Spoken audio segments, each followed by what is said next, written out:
সময়টা কিন্তু অনেক ক্ষেপণ হবে, কাল ক্ষেপণ হবে, সময়টা ওয়েস্ট হইতে পারে। আমার মতে ক্লাস করার চেয়ে নিজে প্র্যাকটিস করাটা বেশি ইম্পর্টেন্ট। টিএসটি গুচ্ছ ভর্তি প্রস্তুতির ভর্তি পরীক্ষার যে ডেট সেটা হচ্ছে আগামী 9 মে, তাই না? 9 মে। আমি যদি একটু হিসাব করি এখন থেকে, এটা হচ্ছে 26 ফেব্রুয়ারি। আজকে 26 ফেব্রুয়ারি তুমি এখানে আছো। তোমার প্রিপারেশন আমি ধরে নিচ্ছি জিরো, যদিও তুমি ইতিমধ্যে ঢাকা ইউনিভার্সিটিতে এক্সাম দিয়েছো, জাহাঙ্গীরনগরে এক্সাম দিয়েছো, আর কোথায় কোথায় এক্সাম হয়েছে, তো তারপর হচ্ছে বিউপিতে মেবি এক্সাম হয়েছে, আই এম নট শিওর। তো যাই হোক, কয়েকটা জায়গায় তুমি এক্সাম দিয়েছো, এক্সামের এক্সপিরিয়েন্স তোমার আছে, এক্সাম হলের এক্সপিরিয়েন্স তোমার আছে। সো তোমার প্রিপারেশন জিরো হলেও তোমার সাহস, তোমার কনফিডেন্স একটু হলেও আছে, তাই না? কনফিডেন্স কিছুটা আছে, কনফিডেন্স কিছুটা আছে। প্রিপারেশন ধরে নিচ্ছি জিরো, ধরে নিচ্ছি জিরো। 26 ফেব্রুয়ারি আর মের 9, এটা হচ্ছে 9 মে। এই 9 মেতে তোমার একটা এক্সাম হবে এবং এই এক্সামের মাধ্যমে তুমি নিজেকে পাবলিকিয়ান তৈরি করতে পারবা কি পারবা না সেটা ডিসাইড হবে, রাইট? তো এখন দেখো, এই বিজ্ঞান প্রযুক্তির মধ্যে অনেক ভালো ভালো ইউনিভার্সিটি আছে, তাদের ভালো ভালো ডিপার্টমেন্ট আছে। সো ঢাকা ইউনিভার্সিটি হয় নাই, আসন্ন এক্সাম হয় নাই, তাতে কি ভাই, এখানে কিন্তু সুযোগটা আছে, সুযোগটা আছে ভালো জায়গায় পড়ার, ভালো ডিপার্টমেন্টে পড়ার, সেরা সাবজেক্টে পড়ার সুযোগটা তোমার হাতে আছে। সময় আছে কয়দিন? 26-এর পর 2 দিন আছে, ফেব্রুয়ারি মাসে 2 দিন, তারপরে মার্চ মাসে আসে 30 দিন, এপ্রিলে মনে হয় 31 দিন, তাই না?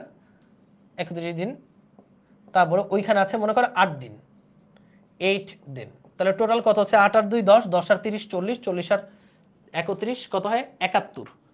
আমি ধরে নিলাম তুমি ঈদের বন্ধ, যদিও তোমার ঈদের বন্ধ কাটানোর আসলে উচিত না, তুমি ঈদ ঈদ ফিল করবা সেদিন যেদিন পাবলিকিয়ান হতে পারবা, দেখবা মানে রেজাল্টটা দিছে, তুমি একটা ভালো জায়গায় চান্স পেছো, তখনই তোমার দেখবে ঈদের মতো আনন্দ লাগতেছে। সো ঈদটা স্যাক্রিফাইস করো। তারপর আমি ধরে নিলাম যে তুমি মনে করো 4 দিন তোমার ঈদের কারণে বা আত্মীয়রা আসার কারণে তোমার পড়ালেখা হ্যাম্পার হলো 4 দিন। তারপর তোমার হাতে আছে 66 দিন, 66 ডেজ। এই সময়টা ভাইয়া enough for your new beginning, নতুন করে শুরু করার জন্য এই 66 দিন এনাফ টাইম ভাইয়া। এই 66 দিন তুমি কিভাবে পড়তে পারো? তুমি কিভাবে পড়তে পারো? ইতোমধ্যে তুমি অনেক জায়গায় ভর্তি হয়েছো, তাই না? ইতোপূর্বে তুমি হয়তো বা অফলাইনে কোথাও ভর্তি হয়েছো, অনলাইনে কোথাও না কোথাও ভর্তি হয়েছো, হয় বিপিতে পড়ো না হলে অন্য কোথাও তো পড়েছো। তাহলে এই 66 দিনের তুমি ওই ক্লাসগুলোকে আবার করবা? যা যেই ক্লাসগুলো একবার করেছো না, ওই ক্লাসগুলো করলে তোমার সময়টা কিন্তু অনেক ক্ষেপণ হবে, কাল ক্ষেপণ হবে, সময়টা ওয়েস্ট হইতে পারে। আমার মতে ক্লাস করার চেয়ে নিজে প্র্যাকটিস করাটা বেশি ইম্পর্টেন্ট। তো এই 66 দিনে তুমি রুটিন বানাবা নিজের মতো করে। আমি কখনোই রুটিন বানিয়ে দিতে পারবো না। রুটিন বানিয়ে যেই ক্লাসগুলো বা যেই অধ্যায়গুলো তোমার সমস্যা, সেই অধ্যায়গুলোর ক্লাস করো, মানে প্রবলেমেটিক অধ্যায়ের ক্লাসগুলো করো, প্রবলেমেটিক চ্যাপ্টারের লাইভ ক্লাস করো, মানে রেকর্ড ক্লাস করবো আর কি, চ্যাপ্টারের রেকর্ড ক্লাস করো। তারপরে যদি আমি আরো একটু স্পেসিফিকভাবে বলতে চাই, পুরো অধ্যায়ও না করলে তুমি পুরো অধ্যায়ের মাঝে যেই টপিকটা পারো নাই বা যেই টপিকটা কম বুঝেছো সেই টপিকের রেকর্ড ক্লাস করো টেনে টেনে। এরপর সবচেয়ে গুরুত্বপূর্ণ আমি বলবো, আমাদের ক্লাসের স্লাইড, ক্লাস স্লাইড যেগুলো তোমাদেরকে ইতোপূর্বে আমরা পড়িয়েছি, ক্লাস স্লাইডে আমরা টিচাররা এমন কিছুই রাখি, মানে অনলাইনে আমরা যারা পড়াই তারা আমরা এমন কিছুই বাকি রাখি না যেটা ভার্সিটির জন্য গুরুত্বপূর্ণ না।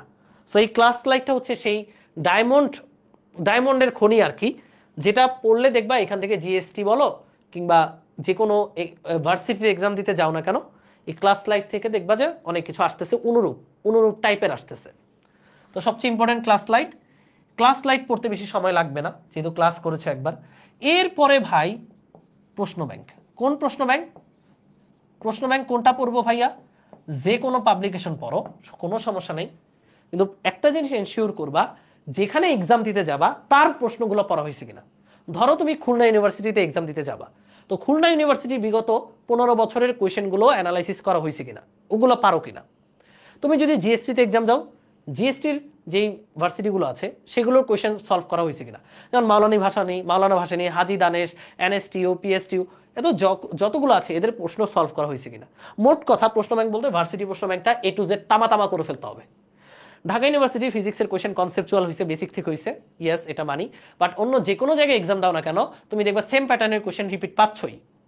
ওকে, ঢাকা ভার্সিটিতে বিগত 4 বছর ধরে আমরা এরকম কোয়েশ্চেন দেখতে পাইছি যে একটু কনসেপচুয়াল বেসিক থেকে প্রশ্ন করে, বাট অন্য যে কোনো জায়গায় তুমি এক্সাম দিতে যাও, জাবিতে যাও, রাবিতে যাও, খুবিতে যাও, বেরবিতে যাও, ববিতে যাও, কিংবা জিএসটিতে যাও, কৃষি গুচ্ছতেও যাও, দেখবা সেম প্যাটার্নের কোয়েশ্চেন আসছে।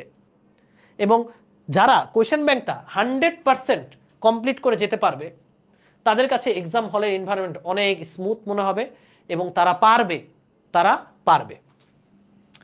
এই দুইটা কাজ বারবার রিপিট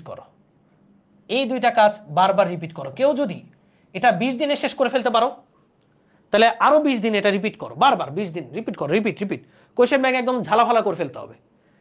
এরপরও যদি মনে হয় ভাই আমি তো এগুলো পড়ে ফেলছি, আমি আর এখন কি করণীয়, আমি এখন কি করব, এগুলো পড়ে ফেলা মানে অলরেডি তুমি তোমার একটা পাবলিক ভার্সিটিতে চান্স মানে হচ্ছে পা দিয়ে রাখছো, এটুকু আমি নিশ্চিত। এরপরও তোমার যদি আত্মবিশ্বাস কম থাকে যে না ভাই আমি আরেকটু পড়তে চাই, তারা পাঠ্য বইয়ের এমসিকিউ গুলো পড়তে পারো।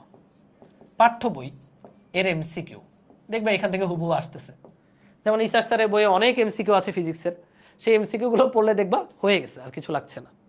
এটা পরে, বাট এই কাজগুলো করতে হবে। 66 দিন enough time physics, chemistry, math, বায়োলজির এই জিনিসগুলো করা, তাই না? আর বাংলা ইংলিশের জন্য আমরা তো তোমাদের আর্কাইভ ক্লাস দিয়েছি, সেগুলো স্লাইডগুলো দেখো, বা বাংলা ইংলিশের যেখানে এক্সাম দিতে যাবা সেই কোয়েশ্চেন ব্যাংকগুলো দেখো। সেই হচ্ছে তোমাদের জন্য আমার একটা ছোট্ট সাজেশন।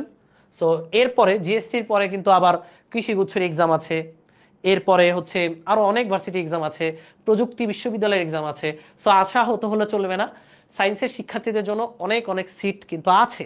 যদি তুমি চাও যে একটা সিট তুমি নিবা তাহলে তুমি পারবা, তুমি যদি না চাও তাহলে তোমাকে কেউ এসে সিট দিয়ে যাবে না। সো তোমার পরিশ্রম একটু করতে হবে, একটু হলেও করতে হবে, যেহেতু মার্কেটটা মানে সিট আছে এবং একই সাথে কিন্তু কম্পিটিটরও অনেক, দ্যাটস ওয়াই একটু হলে পরিশ্রম করতে হবে। সো পরিশ্রমটা করো, ইনশাল্লাহ ভালো ফলাফল আসবে।